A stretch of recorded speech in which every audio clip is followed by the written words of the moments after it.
Hello, good morning കൂട്ടുകാരെ. സുഖം തന്നെയല്ലേ? ഞാൻ ഗിരിജ റസാലൻ വീണ്ടും വന്നു കേട്ടോ. ഞാനിപ്പോൾ നമ്മുടെ ചെറിയ തോട്ടത്തിലാണ് നിൽക്കുന്നത്. കരിവേപ്പില ചെടിയുണ്ട്. എന്താ കരിവേപ്പില ചെടിയാണ്. കരിവേപ്പില ചെടിയുണ്ട്, പിന്നെ മുല്ലച്ചെടിയുണ്ട്, പിന്നെ ചെമ്പരത്തി ഉണ്ട്. ചെമ്പരത്തിയുടെ പൂ ചേച്ചി രാവിലെ പറിച്ചിട്ടുണ്ടായിരുന്നു. അങ്ങനെ അവിടെ നോക്കിയാൽ ചെറിയ നന്ദ്യാർ വട്ടമുണ്ട്. പിന്നെ ചെറിയൊരു മൈലാഞ്ചി അതിൻ്റെ ഉള്ളിലുണ്ട്. അങ്ങനെ ഇത് കണ്ട, ഇതൊന്ന് ശവക്കോട്ട പൂവെന്ന് പറയും. പക്ഷെ നല്ല ഔഷധ ഗുണമുള്ള ചെടിയാണ്. നിത്യകല്യാണി എന്നാണ് ഇവിടെ തമിഴ്നാട്ടിൽ പറയാറുള്ളത്. ഇതിനൊന്നും മണ്ണും വെള്ളവും ഒന്നും വേണ്ട, അതേ വളർന്നോളൂ ഈ ചെടി. പിന്നെ ഈ പൂവിനെ പറ്റി പറഞ്ഞാലാണെങ്കിൽ ഇത് മനുഷ്യ മരിച്ച് കൊണ്ടുപോകുമ്പോൾ ചിരിക്കും അത്ര. ചിരിക്കുമ്പോൾ ഈ പൂവിനെ പോകുമ്പോൾ ചിരിക്കുമ്പോൾ എന്താ ചിരിക്കുന്നതെന്നറിയാമോ?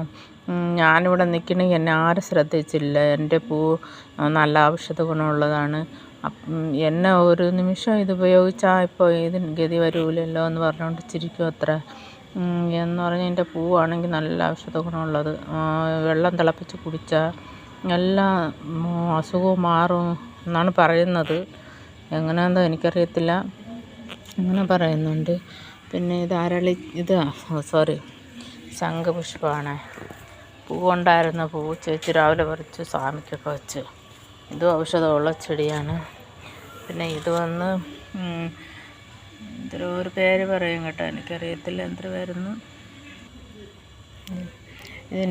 ഈ ചെടിയുടെ ഇല പറിച്ച് രസം വെച്ച് കുടിച്ചാൽ പിന്നെ ജലദോഷവും കഫവും ഒക്കെ മാറും അത്ര.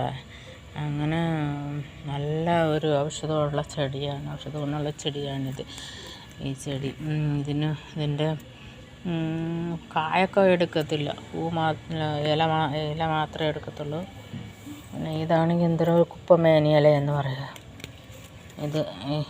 ഇത് അരച്ച് കയ്യിലൊക്കെ പുരട്ടിയ കയ്യിൽ രോമമൊക്കെ നല്ലപോലെ മാറും, നല്ല ഷൈനിങ് ആവും എന്നൊക്കെ പറയുന്നു. ഞാൻ പറയണതേ എനിക്കറിയത്തുള്ളൂ, അതാണ് ഞാൻ പറയണേ. നിറയുണ്ട്. തുളസിയുണ്ട്. പിന്നെ തുളസി പോലെ തന്നെ ഒരു തിരുനൂറ് പത്തിനി എന്ന് ഇവിടെ പറയും. എനിക്ക് ഭയങ്കര മണമാണ് അത് ഇല. ഇത് കണ്ട പൂവൊക്കെ നല്ല മണം, എൻ്റെ ഇലയൊക്കെ ചക്കല വെച്ചാൽ മതി, നല്ല മണക്കും വീട്ടിനുള്ളിലൊക്കെ. പിന്നെ അത്രയേ ഉള്ളൂ. പിന്നെ നമ്മുടെ വീട്ടിൻ്റെ മുന്നിൽ കണ്ട ഒരു കരിമൻ അങ്ങനെ വന്ന് കിടക്കുക, പൂച്ച. അതിനൊരു ബ്രെഡ് കൊടുത്തപ്പോൾ അത് എൻ്റെ മോൻ പറഞ്ഞ് അമ്മ ഇത് ബ്രെഡൊന്നും കഴിക്കത്തില്ല, പാലെന്തെങ്കിലും വെച്ച് കൊടുക്കാൻ പറഞ്ഞു. അപ്പം ഞാൻ പറഞ്ഞു ബ്രെഡ് കഴിക്കട്ടെ, കൊടുത്ത് നോക്കാമെന്ന് പറഞ്ഞു. അങ്ങനെ ബ്രെഡ് കൊടുത്തപ്പോൾ അത്രയും കഴിച്ച് അങ്ങനെ അതിങ്ങനെ കഴിച്ചിട്ട് അങ്ങനെ ഇടുന്നത് പേനിങ്ങനെ കൊല്ലേണ്. അങ്ങനെ ദേഹമൊക്കെ വൃത്തിയാക്കിയ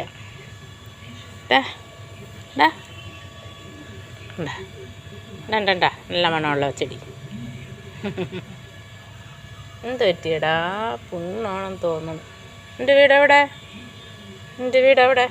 വീട് ചോദിച്ചാൽ കാല് പൊക്കും, നല്ല സ്വഭാവം.